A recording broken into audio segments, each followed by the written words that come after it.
Alors, ce matin, je vais vous parler d'une découverte que j'ai faite depuis les dernières semaines au sujet de la transmission automatique. J'ai changé de voiture ce printemps. J'ai acheté la voiture de Jean Lafasanella de Mont-Tremblant. C'est une Chevrolet Spark. Et je suis bien content de mon achat parce que la voiture va à merveille. Mais à chaque fois que je me servais de cette voiture, j'essayais, je me demandais de quelle façon que la transmission automatique travaillait. Je ne comprenais pas comment est-ce que ça se faisait là. Alors j'ai commencé à aller sur Internet pour faire des recherches sur cette voiture.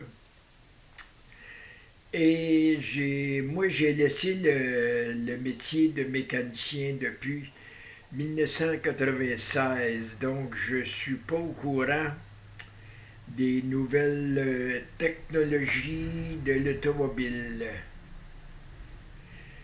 Tout ce que je peux dire, c'est que depuis les premiers autos que j'ai eus, aller jusqu'à maintenant,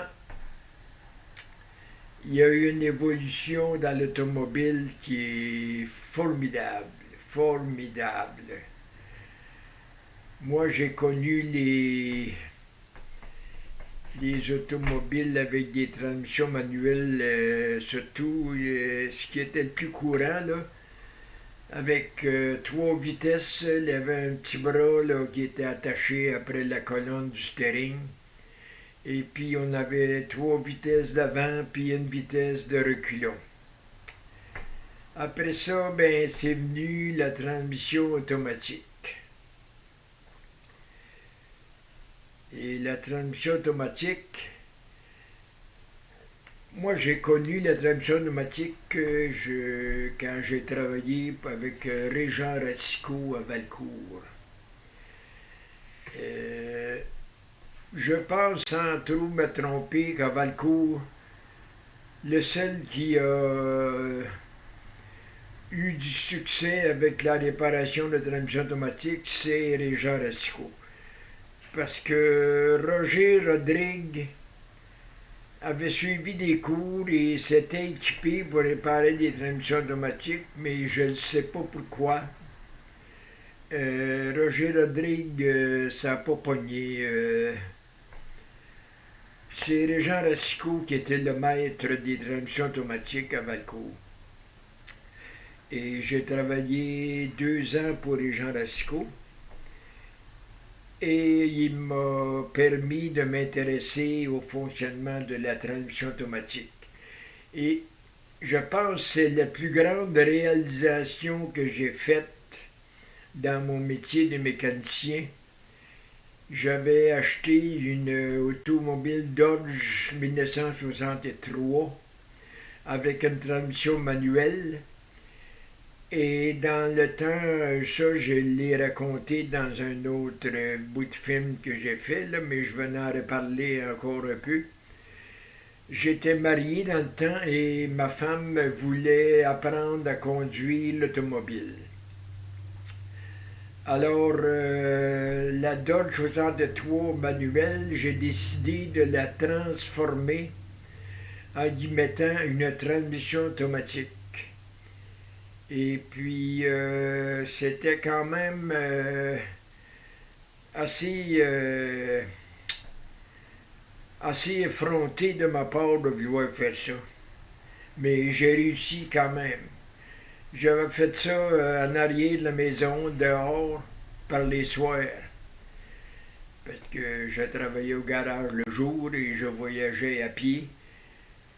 Et j'avais acheté une transmission automatique dans une cour à scrap Et puis, ce qui est arrivé avec ça, qui est un peu cocasse, quand le premier soir que j'ai essayé la nouvelle transmission automatique, elle allait très bien de l'avant, mais je n'avais pas de reculon.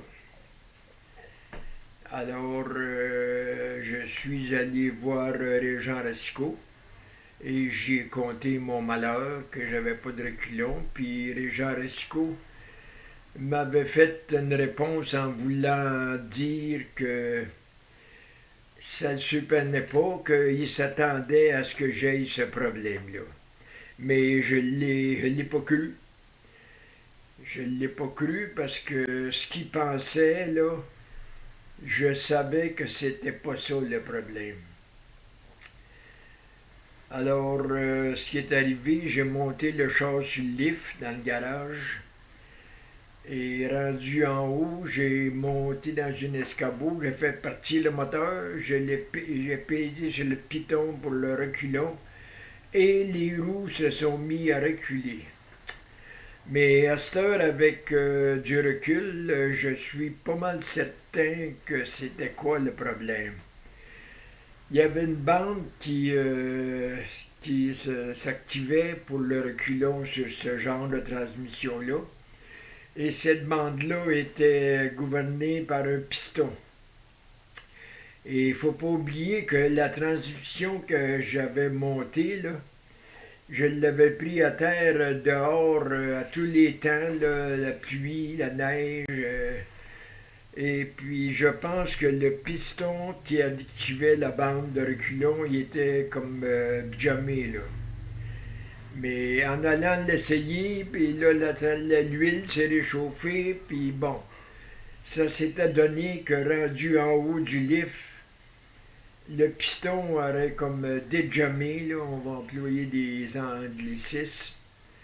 Et puis la transmission s'est mise à reculer, puis après ça, elle a toujours bien été. On a eu cette auto pendant quelques années.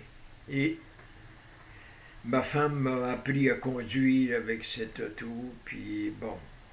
Mais là, je reviens à la découverte que j'ai faite dernièrement au sujet de ma Chevrolet Spark.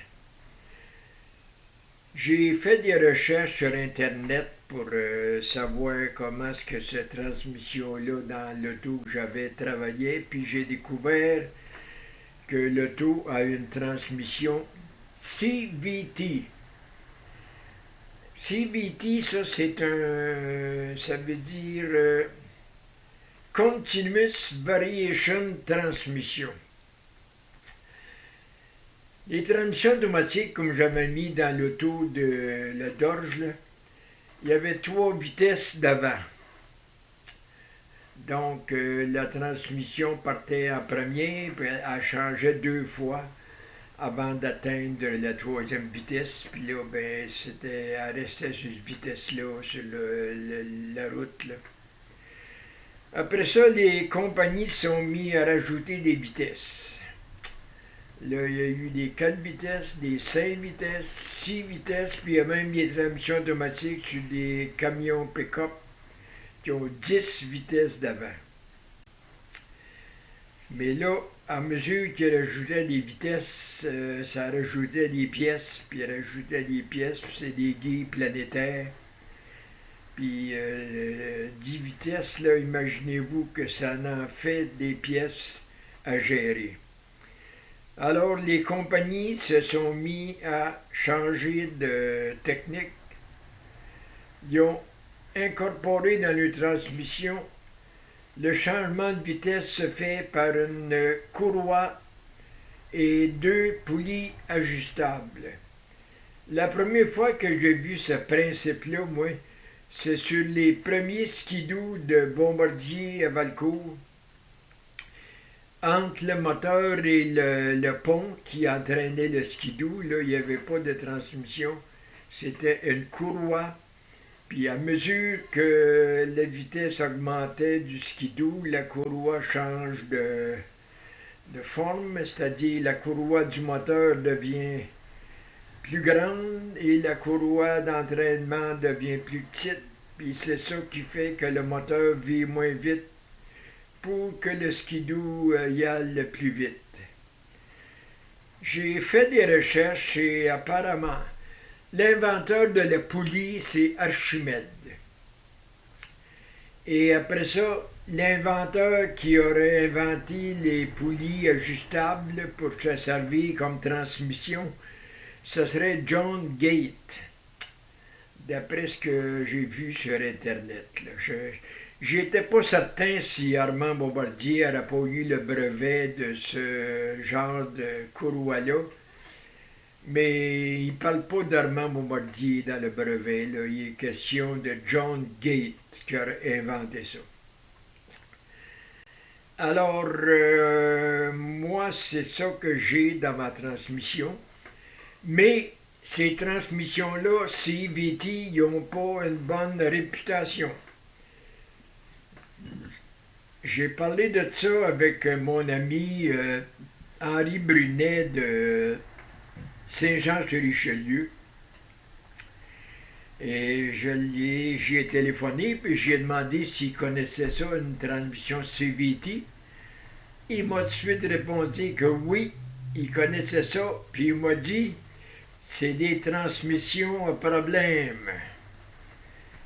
La première compagnie, d'après ce que je peux voir, qui a mis ça dans ses transmissions, ça devait être au début des années 2000. Là. Ça a été la compagnie Nissan, puis ils ont eu des problèmes avec. C'est la courroie ne brisait, là. Et je crois et j'espère que depuis ce temps-là, ils sont venus à bout de faire une courroie qui est plus résistante. C'est une courroie qui est un peu compromis entre une chaîne et une courroie de caoutchouc. C'est pas une chaîne, parce qu'une chaîne, ça marche avec des sprockets, avec des dents, puis qui accrochent dans la chaîne, comme un bicycle, mettons, là. Mais c'est pas une courroie non plus juste sur le caoutchouc, c'est une courroie qui est toute recouverte avec toutes des petites languettes de métal. Pour que toutes des petites languettes séparées, là, je ne sais pas, il doit en avoir dans une courroie, dans une transmission, il doit en avoir, d'après moi, pas loin de 1000 petites languettes, là. Parce que les languettes sont très minces, sont toutes collées unes sur les autres.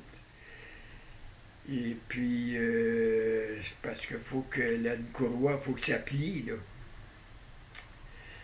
Alors, là, ce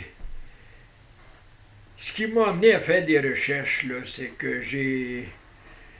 L'auto que j'ai acheté de Jean Lepacinella, elle a 75 000 km. Moi, j'ai dit la transmission, elle travaille assez bien que je veux la faire changer l'huile, puis changer le filtre dedans. C'est pas fait encore. J'ai rendez-vous à mon garage, ça va se faire vendredi prochain, le 11 juillet. Mais là, je veux faire changer l'huile puis le filtre. Le filtre, je l'ai commandé. Je vais aller vous chercher et je vais vous le montrer, le filtre qu'il y a là-dedans.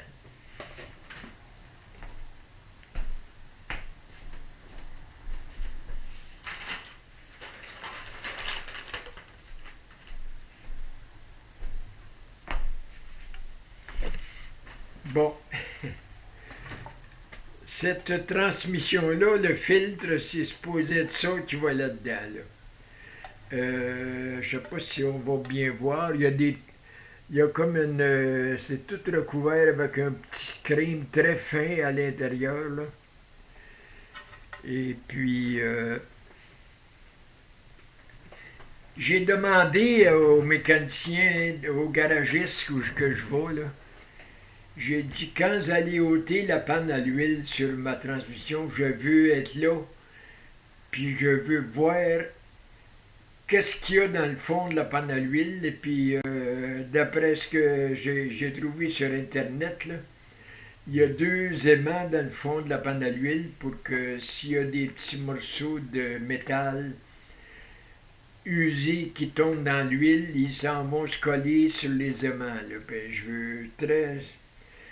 je suis très intéressé de voir qu'est-ce qu'il y a de collé sur ces aimants-là, puis de voir le fond de la panne, puis le, le, le, le filtre. Je vais l'amener, puis probablement que je vais essayer de voir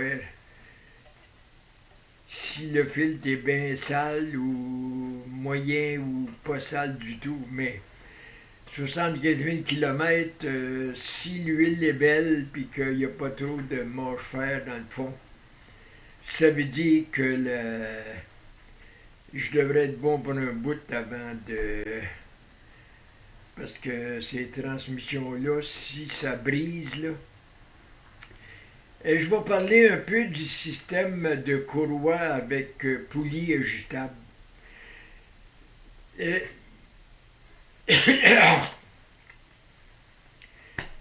C'est ça qui fait que, pour ceux qui appellent ça le continuous variation, il n'y a pas vraiment de vitesse.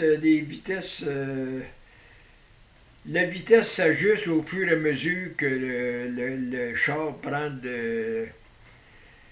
Mais ce que je peux dire, sur l'autoroute à 100 km/h, le moteur tourne à 2000 tours. Ça, c'est les poulies qui font ça, là. Puis, c'est ça la grosse différence avec une transmission avec des... Il y a quand même un set de planétaire gear dedans. La première raison qui fait qu'ils ont mis un set de planétaire... Le set de planétaire gear est à l'entrée du input shaft. C'est surtout pour avoir le reculon. Parce que les poulies ajustables et le courroie, il n'y a pas de reculon là-dessus. Là. Ça recule ou ça avance, tout dépendant à quel bord que la courroie tourne. Alors ça, le reculon, c'est dans les guides planétaires que... Je pense que les guides planétaires servent pour décoller l'automobile jusqu'à, mettons, 20 km/h. Après ça, ça tombe sur les poulies. Et puis, c'est une transmission qui est dirigée par un ordinateur. Il y a un ordinateur qui assure le bon fonctionnement de cette transmission-là. Ça veut dire que dans la transmission, il y a des Sonoroid switch qui sont activés par l'ordinateur. Et voilà, c'est... À 2000 tours, là, sur l'autoroute à 100 km/h, l'automobile, on va dire dans un terme de mécano, là, ça dort. Un moteur à 2000 tours, ça ne fait presque aucun bruit. Puis c'est merveilleux. Moi, je le fais exprès pour aller faire des tours avec mon auto parce que je trouve donc que ce auto-là va bien. Alors, c'est ça que je voulais vous partager. Je vais mettre mon petit montage sur YouTube. Alors, j'espère que ça va intéresser beaucoup d'automobilistes c'est un genre de transmission qui, d'après ce que je peux voir, est adopté de plus en plus par de plus en plus de compagnies. Ça a commencé avec Nissan. Et puis là, il y en a de ces transmissions-là dans le GM. Il y en a dans le Toyota, il y en a dans le Honda et le Kia, puis probablement d'autres marques aussi, là. Alors, c'est une grande évolution dans l'automobile. Et on est rendu, là, qu'on a des automobiles, là. C'est pas croyable tout ce qui boule la nouvelle auto que j'ai, là. J'ai les vitres électriques, c'est la première fois que j'ai une auto avec les vitres électriques. J'ai le climatiseur pour l'été, c'est la première fois que j'ai ça. J'ai une auto avec le cruise control, ça aussi c'est la première fois que j'ai une auto avec un cruise control. Et c'est une auto qui a beaucoup de petits gadgets Quand je pars le moteur, là, il doit y avoir une vingtaine de petites lumières qui s'allument dans le dash, là. Et là, il faut tout qui s'éteigne avant que, au bout de quelques secondes, là, c'est une auto qui est beaucoup de nouvelles choses pour moi. Bye bye.